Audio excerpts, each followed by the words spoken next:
नमस्कार दोस्तों, मैं राजकुमार मौर्य प्रखर इंडिया यूट्यूब मंच पे आपका स्वागत है। इस वीडियो में बात करने जा रहे हैं उत्तर प्रदेश की 80 लोकसभा सीटों के बारे में। ऐसी कौन सी सीटें हैं यदि बुआ और भतीजे साथ में कांग्रेस और छोटे छोटे दल मिलकर के इंडिया गठबंधन की ओर चुनावी ताल ठोकते हैं तो कौन कौन सी सीटें हैं, आंकड़ों के साथ मैं आपको बताने जा रहा हूं, जिन सीटों को इकट्ठा एक मुश्त बीजेपी से छीन सकते हैं। जैसा आप देखते होंगे हिंदी फिल्मों में पहले हीरो हीरोइन से झगड़ा होता है, फिर हीरो हीरोइन क्या करते हैं, फिर बाद में धीरे धीरे प्यार हो जाता है, घर बस जाता है। वही उत्तर प्रदेश की राजनीति में इस समय चल रहा है। बुआ चाहती हैं कि हम भी इंडिया गठबंधन की तरफ आए, लगातार इशारे कर रही हैं, एक के बाद एक इशारे कर रही हैं। और अखिलेश यादव उसको लेकर के थोड़ा असहज हैं, क्योंकि एक बार धोखा खा चुके हैं। बहन जी ने खुद गठबंधन तोड़ दिया था। तो अखिलेश यादव का बयान आपने सुना होगा कि चुनाव के बाद कौन सा भरोसा है, चुनाव के बाद जो सांसद जीत के आएंगे, उस चुनाव के बाद कौन सा भरोसा है। तो उसको लेकर के बहन जी ने बहुत तीखा प्रहार किया सपा सुप्रीमो पर। उन्होंने बताया भाजपा से आपके कितने अच्छे रिश्ते हैं, आप आशीर्वाद देते हैं भाजपा को, वो अलग बात है। लेकिन शाम होते होते एक खबर और निकल के आई। अखिलेश यादव ने बोल दिया गठबंधन होगा और हम बीजेपी को हराएंगे। तो अगर गठबंधन होता है तो कौन सी सीटें हैं, हमारे सामने आंकड़े हैं 45 सीटें, 40 से 45 सीटें ऐसी हैं जो 2019 में चूक हो गई थी।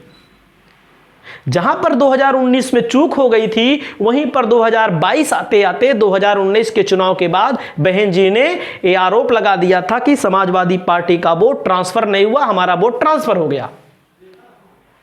2022 में समाजवादी पार्टी अकेले चुनाव लड़ती है, छोटे गठबंधनों के साथ चुनाव लड़ती है। लगभग 125 सीटों पर उसको जीत मिलती है। बीएसपी को केवल एक विधानसभा की सीट मिलती है। बीएसपी को 12.88% 2022 में चुनाव में वोट मिलता है। वहीं पर 37% के आसपास वोट समाजवादी पार्टी को मिलता है। समाजवादी पार्टी के खुद की साइकिल निशान पर 111 विधायक चुनकर आते हैं। 8 विधायक आरएलडी से चुनकर आते हैं, उनके गठबंधन के साथी, और राजभर की पार्टी के 6 विधायक चुनकर आते हैं। तो एक बहुत बड़ा जंग, बहुत बड़ा वोट परसेंटेज समाजवादी पार्टी अपने जीवन काल में प्राप्त करती है। तो वहीं पर एक तरफ मुद्दे 2019 में कुछ मुद्दे ऐसे थे जिनको देख करके लोगों ने वोट दे दिया बीजेपी को। जैसे पुलवामा का मामला था, एयर स्ट्राइक हुई थी। कुछ लोगों के मन में था कि एक बार और मौका दिया जाए। लेकिन अब लोगों को लगने लगा है कि बीजेपी की जो सरकार है वो झूठ बोलती है। चाहे 15 लाख को लेकर हो, चाहे किसानों की आय दुगनी को लेकर हो, चाहे रोजगार का मामला हो, सरकारी नौकरियों में भर्ती का मामला हो। लोकसभा का चुनाव आया है तो यूपी सरकार की ओर से पुलिस की भर्ती निकाली गई है, एसआई की भर्ती निकाली गई है। इसके पहले मुंह बंद करके सभी नेता बैठे थे। और वर्तमान में जो युवा है वो परेशान है, वो भयभीत है अपने भविष्य को लेकर के।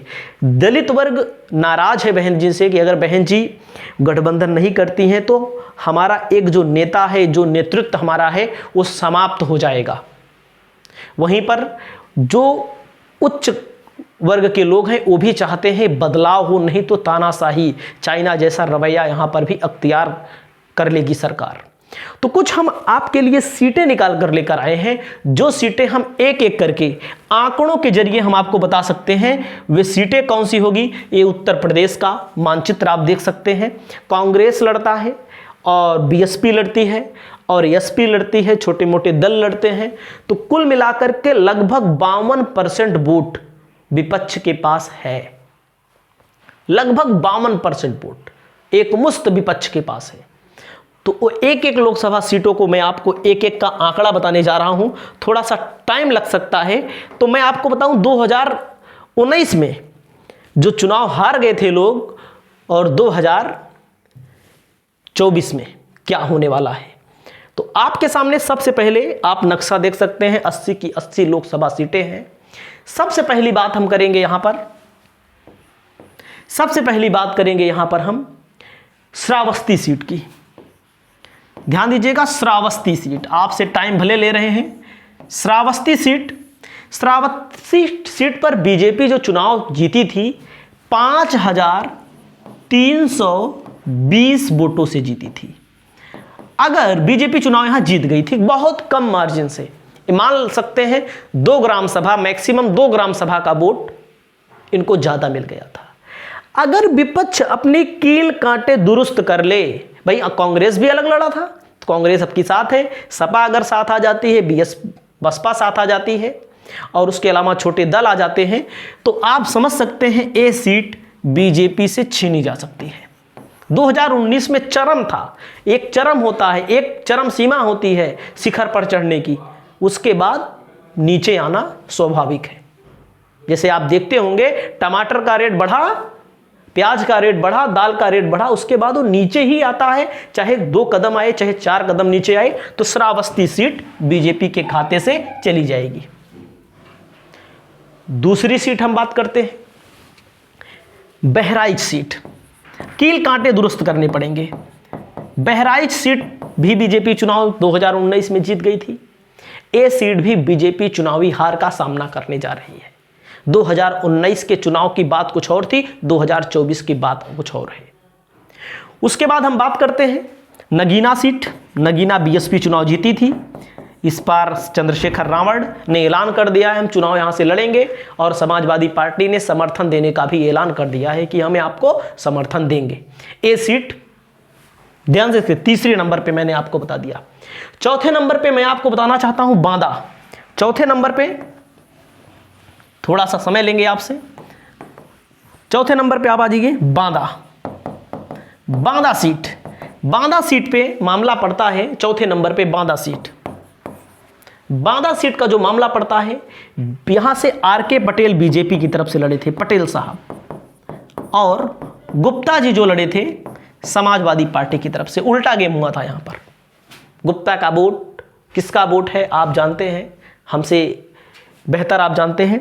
58,938 यहां पर कुर्मी बाहुल्य क्षेत्र है ये, आप समझ सकते हैं बहुत बड़ा अंतर नहीं है। विपक्ष कील कांटे दुरुस्त कर ले, अगर अच्छा कैंडिडेट मैदान में उतार देता है तो यह सीट विपक्ष के खाते में जा सकती है।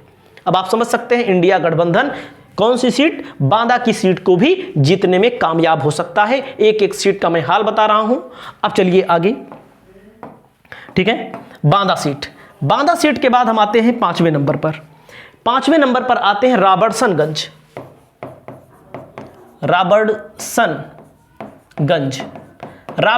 में जो चुनावी अपना दल यहां से चुनाव जीतता है। अपना दल राबर्ट्सनगंज के बगल मिर्जापुर है। तो मिर्जापुर हम उन 40-45 सीटों में नहीं रखे हैं। अब आप जोड़ सकते हैं, बात अलग है, क्योंकि यहां अच्छे अंतर से अनुप्रिया पटेल चुनाव जीत गई थी। अपना दल जो है यहां पर लगभग 50 से 60 हजार वोट से चुनाव जीता था। कुर्मी बाहुल्य क्षेत्र है, SC/ST के लिए यह सीट आरक्षित रखी गई है। तो इस सीट पर भी अब की बार इंडिया गठबंधन चुनाव जीतने की पूरी कंडीशन में आ सकता है, क्योंकि 50 से 60 हजार बहुत बड़ा मार्जिन नहीं है। इसको कैंडिडेट के माध्यम से, यहीं पर कांग्रेस अलग लड़ी थी, उसके माध्यम से इसको कम किया जा सकता है, इसको चुनावी जीत में बदलाव किया जा सकता है। वहीं पर आपको पता है सहारनपुर से जो सांसद हैं शायद ST हसन है, सहारनपुर से, या ठीक है। ये सीट इंडिया गठबंधन के पास 2019 में भी थी, 2024 में भी ये सीट रहेगी पूरी तरह से। पूरा का पूरा यहाँ पर मामला सेट हो चुका है। कितनी सीट मैंने बताया आपको, एक एक सीट आप गिन सकते हैं। मैंने 40 सीटों का नाम रखा है। इन सीट को आराम से इंडिया गठबंधन चुनावी जीत में ला सकता है। उसके बाद मैं आपको बताने वाला हूं, उसके बाद आप समझिएगा। उसके बाद आता हूं मैं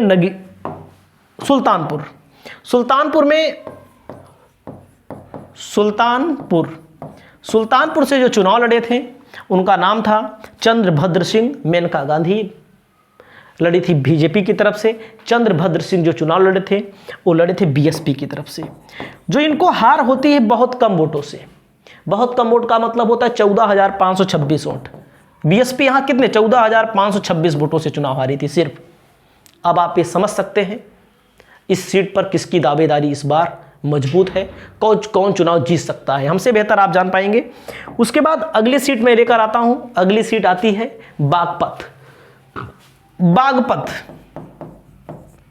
बागपत सीट से अजीत सिंह चुनाव लड़े थे। ये पश्चिमी यूपी की सीट है। अजीत सिंह चुनाव लड़ेंगे थे और सत्यपाल मलिक चुनाव लड़े थे। बागपत से बीजेपी जीतती है, लेकिन 17,546 वोट से, 17,546 वोट से। अब आप समझिएगा बागपत सीट पर भी इंडिया गठबंधन अपना परचम लहरा सकता है, इंडिया गठबंधन चुनाव जीत सकता है यहाँ पर। और पश्चिमी यूपी में जयंत चौधरी ने बहुत अच्छा मेहनत किया, बहुत अच्छा काम किया है इस समय, और ये युवाओं के नेता हैं। और जब से अग्निवीर का मामला आया हुआ है, अग्निवीर में बच्चे भर्ती नहीं हो पा रहे, बहुत सारे युवा सोच रहे थे कि हम जाएंगे, आर्मी में जाएंगे, फौज में जाएंगे, तो आप समझ सकते हैं। तो यहाँ पर भी बागपत सीट भी इंडिया गठबंधन चुनावी जीत में आ सकती है।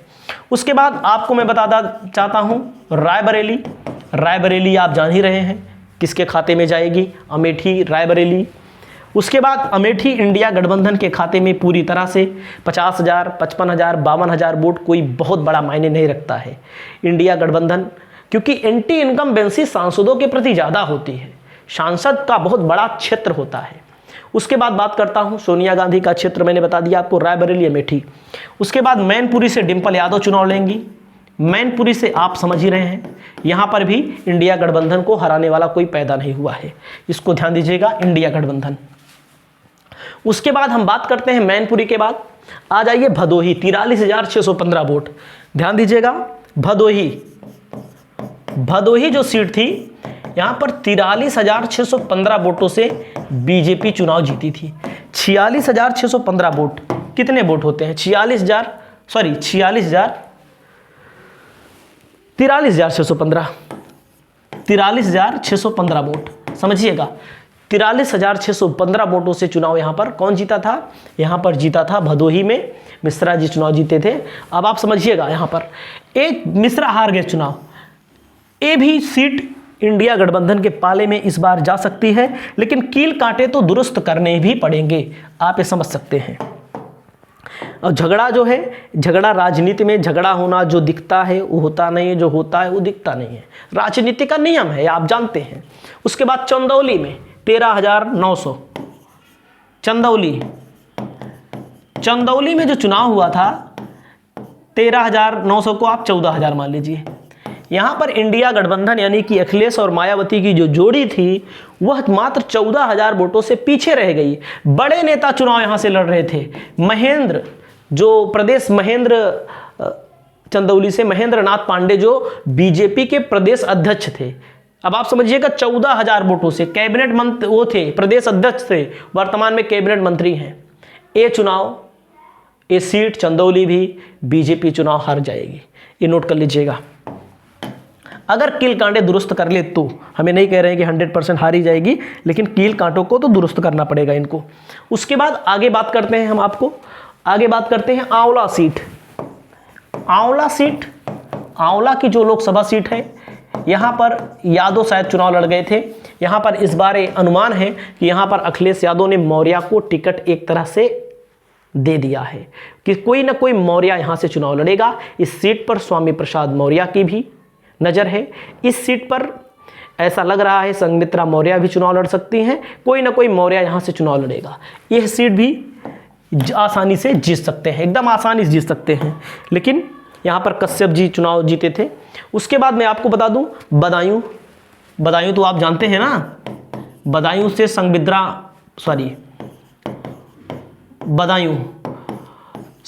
मौर्य यहां से चुनाव लड़ी और यहां से केवल 18,454 वोटों से, और उनके ऊपर धांधली का भी आरोप लगा था, लेकिन वो आरोप जब स्वामी प्रसाद मौर्य सपा में चले आए तो आरोप को हटा लिया गया।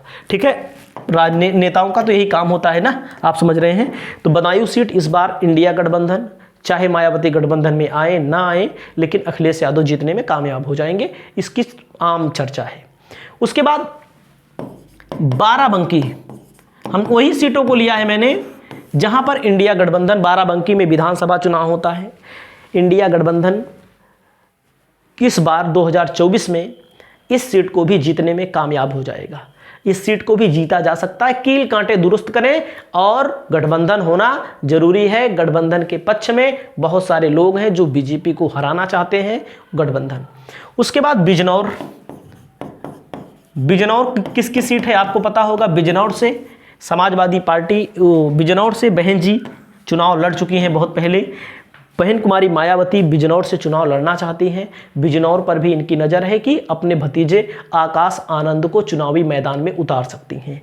इस सीट पर पूरी दावेदारी के साथ, पूरे बल के साथ ये सीट आराम से जीती जा सकती है। उसके बाद मैं बात करता हूं बस्ती सीट। बीजेपी जीती थी 30,354 से। बस्ती सीट समझो 30,354 वोटों से बीजेपी जीत गई थी। अब आप समझिएगा बस्ती सीट 30,354 वोट बहुत बड़ा अंतर नहीं है। इस अंतर को केवल कांग्रेस आ जाए, कांग्रेस इनके पाले में आ जाए, इनके साथ तो है ही, कांग्रेस सपा बसपा साथ आती है तो इस सीट को भी जीता जा सकता है।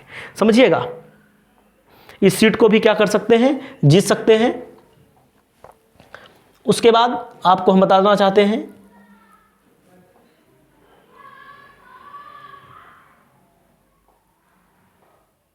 आगे चलिए, आगे हम चलते हैं।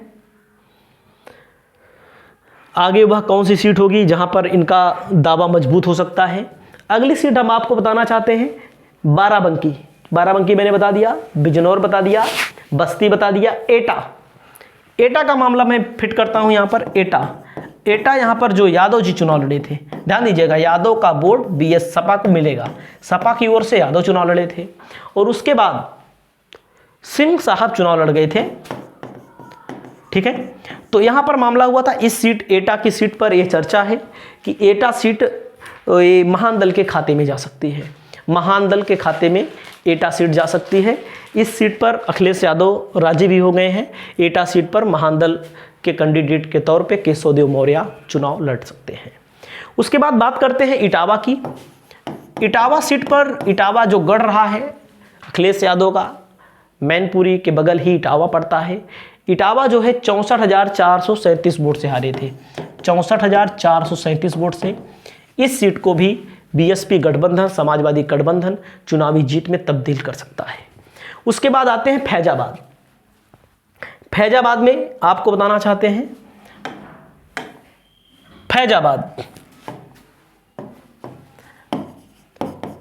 फैजाबाद से अवधेश कुमार चुनाव लड़ेंगे। अवधेश कुमार चुनाव लड़ेंगे। यह सीट 65,477 वोट से ही समाजवादी पार्टी हारी थी, 65,477 वोट से। इस सीट के इस मार्जिन को भी बांटा जा सकता है, इस मार्जिन को भी कम किया जा सकता है। इस मार्जिन पर भी सोच विचार करके अगर कैंडिडेट चुनाव लड़ेगा और अच्छा कैंडिडेट दिया जाएगा। यहाँ पर ठाकुर और ठाकुर कैंडिडेट खड़े हो गए थे। आपको पता है ठाकुर का वोट कहाँ जाएगा, आपको ये पता है, इसमें कुछ बताना नहीं है। ठाकुर के नेता हैं योगी आदित्यनाथ। मोदी को जो लोग कृष्ण भगवान मानते हैं, सॉरी विष्णु का अवतार मानते हैं, वे लोग मोदी को ही वोट देंगे, वो सपा बसपा को वोट नहीं देंगे। ये गलती यहाँ पर हुई थी। इसको कोई स्वीकार भी कर सकता है, कोई ना स्वीकार करे, उससे हमें नहीं लेना देना है। उसके बाद मैं आपको बात करता हूँ, अगली सीट आ जाइए। अगली सीट आई फैजाबाद। मैंने बता दिया फैजाबाद, जहाँ पर अयोध्या का राम मंदिर इस समय सुर्खियों में है, विश्व पटल पर लगातार प्रचार प्रसार, लेकिन गाँव में इसका विशेष असर नहीं है। खासकर शेड्यूल कास्ट वाले जो बेरोजगार युवा हैं उनके ऊपर कोई असर नहीं है। और जो लोग कम पढ़े लिखे हैं, जो लोग उस धारणा के लोग हैं, वे लोग के यहाँ इसका असर देखने को मिलेगा। राम मंदिर बने या ना बने, लेकिन बैकवर्ड को, शेड्यूल कास्ट को, मुस्लिम वर्ग को बीजेपी को अधिकतर वोट नहीं देते हैं, कुछ वर्ग दे देते हैं, इसी के कारण जीत जाती है। अब मैं बताना चाहता हूँ कैराना जो सीट है, कैराना की सीट पर भी बीजेपी चुनाव हारने जा रही है। चुनाव जीती थी 92,160 वोट से, लेकिन कैराना जो सीट है, इस सीट पर इस समय चंद्रशेखर रावण काफ़ी मेहनत किए, जयंत चौधरी काफ़ी मेहनत किए, पूरा संघर्षों भरा काम यहाँ पर कैराना सीट पर चल रहा है। तो कैराना सीट भी बीजेपी चुनाव हार सकती है। उसके बाद कन्नौज सीट आप जानते हैं, कन्नौज सीट डिम्पल यादव चुनाव हारी थी 12,353 वोटों से। 12,353 वोटों से, 12,353 वोटों, समझ सकते हैं। ये सीट इस बार इंडिया गठबंधन समाजवादी पार्टी चुनाव आसानी के साथ जीत सकती है। लालगंज सीट बीएसपी जीती थी, लालगंज सीट बीएसपी जीती थी। कैंडिडेट के ऊपर चुनाव यहाँ पर जीत सकते हैं, कैंडिडेट बदल भी सकते हैं, अगर साथ आते हैं तो चुनाव जीत सकते हैं। उसके अलावा मिश्रित सीट को भी आसानी से समाजवादी पार्टी और बसपा के संयुक्त उम्मीदवार के तौर पर अगर प्रेजेंट किया जाएगा, यहाँ पर प्रस्तुत किया जाएगा किसी को, तो ये सीट भी आसानी के साथ समाजवादी पार्टी या बीएसपी का गठबंधन जीत सकता है, अगर गठबंधन होता है तब की मैं बात कर रहा हूँ। उसके बाद मैं मिश्रित सीट बता दिया। मुजफ्फरनगर,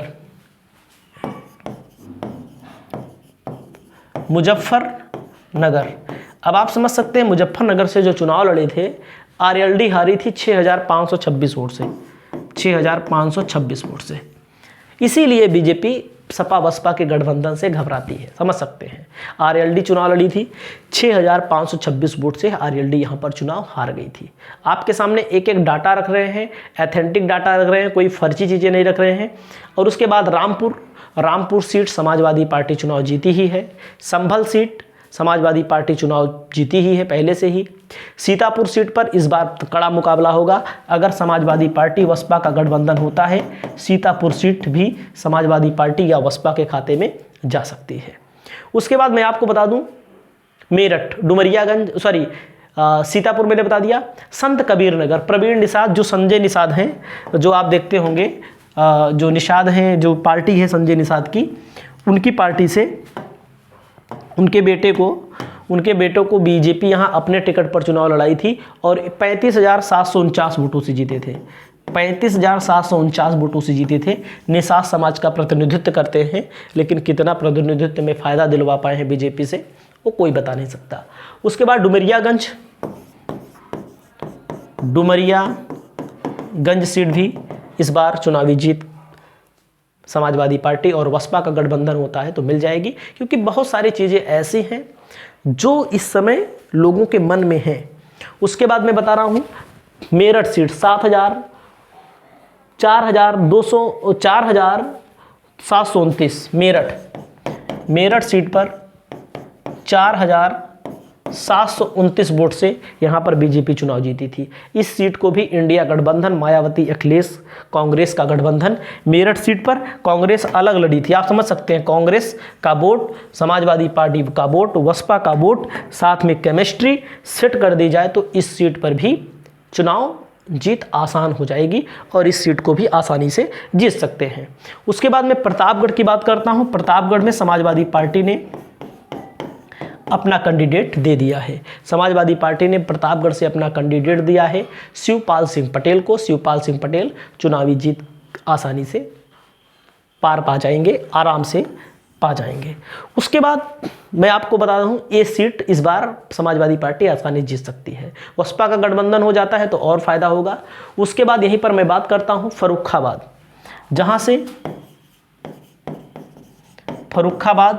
जहां से इस समय लड़ेंगे नवल किशोर शाक्य, और इनका टिकट जहां तक फाइनल है। इस सीट पर शाक्य बाहुल्य क्षेत्र है, यहाँ पर लोधी वर्ग का, बिरादरी का सांसद भी है, लेकिन इस बार नवल किशोर शाक्य जो डॉक्टर हैं, जिनकी अखिलेश, जो समाजवादी पार्टी के मुखिया अखिलेश यादव से काफ़ी अच्छे रिश्ते हैं, तभी तो टिकट मिला इनको। ये फर्रुखाबाद की सीट को भी आराम से समाजवादी पार्टी और बसपा कैंडिडेट के तौर पे निकाला जा सकता है। अब मैं बात करता हूँ मछली शहर जो है 2019 में बसपा हारी थी, मात्र 181 वोट से चुनाव हार गई थी। कितने से? 181 वोटों से चुनाव हार गई थी। उसके बाद बात करते हैं कौशाम्बी में 38,722, कौशाम्बी में 38,722। इस सीट पर भी कौशाम्बी में चुनावी जीत आसानी होगी इस बार। उसके बाद मैं बता दूं, घोसी की सीट मैंने नहीं बताया होगा। घोसी भी इस बार संजय चौहान या राजीव राय या राजभर की जो पार्टी है, जो महेंद्र राजभर हैं, उनकी पार्टी के साथ गठबंधन होगा। उनको एक सीट अखिलेश यादव लोकसभा चुनाव में घोसी से राजभरों के प्रतिनिधित्व के लिए दे सकते हैं। और यहाँ पर आप समझ सकते हैं 181 वोट से हार हुई। उसके बाद मैं बता दूँ सलेमपुर में कुशवाहा बनाम कुशवाहा हो गया था। सलेमपुर में भी एक बार सपा बसपा गठबंधन होता है तो जीतने में आसानी होगी। मुरादाबाद समाजवादी पार्टी जीती ही थी। अमरोहा बसपा जीती थी, दानिश अली। जौनपुर मैंने बता दिया आपको। जौनपुर बसपा जीती थी। सनातन पांडे बलिया से चुनाव हार गए थे 15,519 वोटों से। सनातन पांडे की भी इस समय चर्चा है। और मैं बता दूं मिश्रित सीट मैंने बता दिया आपको। उसके अलावा मैंने आजमगढ़ इस बार चुनावी जीत आराम से कर लेंगे। समाजवादी पार्टी का कोई भी कैंडिडेट चुनाव लड़ेगा, गठबंधन होगा तो ठीक है। और वहीं पर 2019 में जो रिजल्ट आया था 62 सीटों पर बीजेपी, अपना दल 2 सीटों पर, बीएसपी 10, समाजवादी पार्टी 5 और कांग्रेस को 2 सीटों पर सफलता मिली थी। ऑल ओवर एनडीए को अगर हम देखें तो 64 सीट मिली थी। उसके बाद 64 उसके बाद जो 16 सीटें हैं, 16 सीटों में विपक्ष सिमट गया था। तो कुछ ऐसी सीटों के मैंने आपको नाम बताए जो बहुत कम वोट से चुनाव हारे थे। तो इस वीडियो में इतना ही। अगली वीडियो में बहुत सारी जानकारी लाएंगे। नमस्कार।